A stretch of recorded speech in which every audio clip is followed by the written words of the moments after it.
ঝন্টু আলী শেখের কথা উল্লেখ করেছি স্যার। ঝন্টু আলী শেখ একজন হাবিলদার।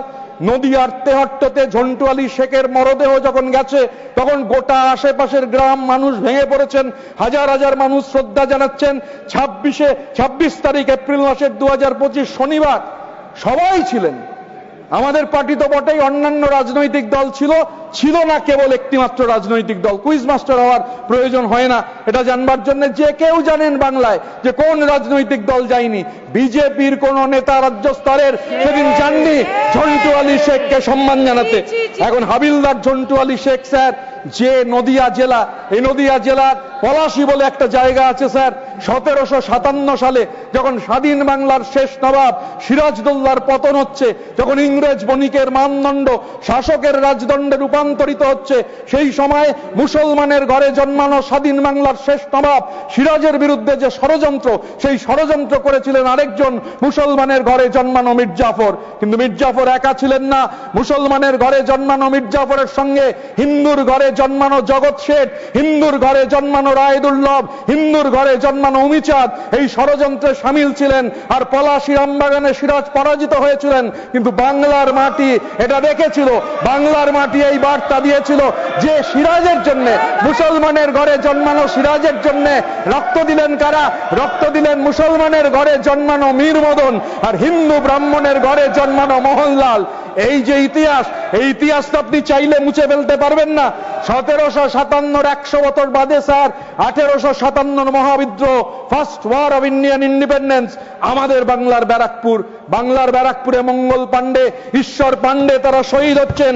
এবং বেঙ্গল রেজিমেন্ট স্যার ডিসম্যান্টেল করে দিল ব্রিটিশরা। আজও বেঙ্গল রেজিমেন্ট নেই আমাদের সেনাবাহিনীতে, আজও বেঙ্গল রেজিমেন্ট নেই। আমাদের রক্তে আজাদিন ফৌজের ইতিহাস রয়েছে। মহাবিপ্লবী রাসবিহারী বোস, দেশনায়ক সুভাষচন্দ্র বসু, সেলুলার জেলের 585 জন যে বিপ্লবীর নাম, তার মধ্যে 398 অবিভক্ত বাংলার বাঙালির রক্তে লেখা রয়েছে আন্দামান সেলুলার জেলের ইতিহাস। আমাদের নেত্রী মমতা বন্দ্যোপাধ্যায় এই ঘটনার পর নির্দেশ দিয়েছিলেন বাংলার পাহাড় থেকে সাগর অবধি সেনাবাহিনীকে সম্মান জানিয়ে জাতীয় পতাকা নিয়ে মিছিল করতে হবে। আমরা করেছি স্যার। কিন্তু হাবিলদার ঝন্টু আলী শেখের কথা বলছিলাম, আরেকজন হাবিলদারের কথা না বললে স্যার অন্যায় হবে। সেই হাবিলদারের নাম কাজী নজরুল ইসলাম। কাজী নজরুল ইসলাম ব্রিটিশ ইন্ডিয়া রেজিমেন্টের সেখানে হাবিলদার ছিলেন।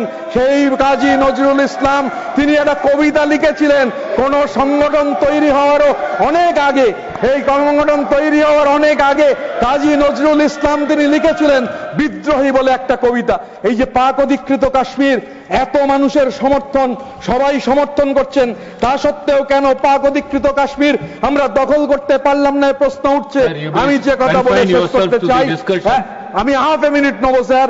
আমি শুধু বলতে চাই কাজী নজরুল ইসলাম লিখেছিলেন ওই কবিতায়, মম বাঁশরীর তানে পাশরি, আমি শ্যামের হাতের বাঁশরি, আমি রুশে উঠে যাবে ছুটি মহাকাশ ছাপিয়া, ভয়ে সপ্ত নরক হাবিয়া দজক নিভে নিভে যায় কাঁপিয়া, আমি বিদ্রোহী বাহী নিখিল অখিল ব্যাপিয়া, আমি পরশুরামের কঠোর কুঠার নিক্ষত্রিয় করিব বিশ্ব, আনিব শান্তি শান্ত উদার, আমি হল বলরাম স্কন্ধে, আমি উপারি ফেলিব অধীন বিশ্ব, অবহেলে নবসৃষ্টির মহানন্দে, মহাবিদ্রোহীর অনক্লান্ত আমি সেই দিন হব শান্ত, যবে অত্যাচারীর খড়গ কৃপান ভীম রণভূমে রণিবে না, অত্যাচারীর খড়গ কৃপান ভীম রণভূমে রণিবে না, আমি সেই দিন হব শান্ত, আমি বিদ্রোহী ভৃগু ভগবান বুকে এঁকে দিই পদচিহ্ন, আমি স্রষ্টা সুদান, আমি শক্তা ভারা খেয়ালি বিধির বক্ষ করিব ভিন্ন, আমি চির বিদ্রোহী বীর, আমি বিশ্ব ছাড়ায় উঠিয়াছি একা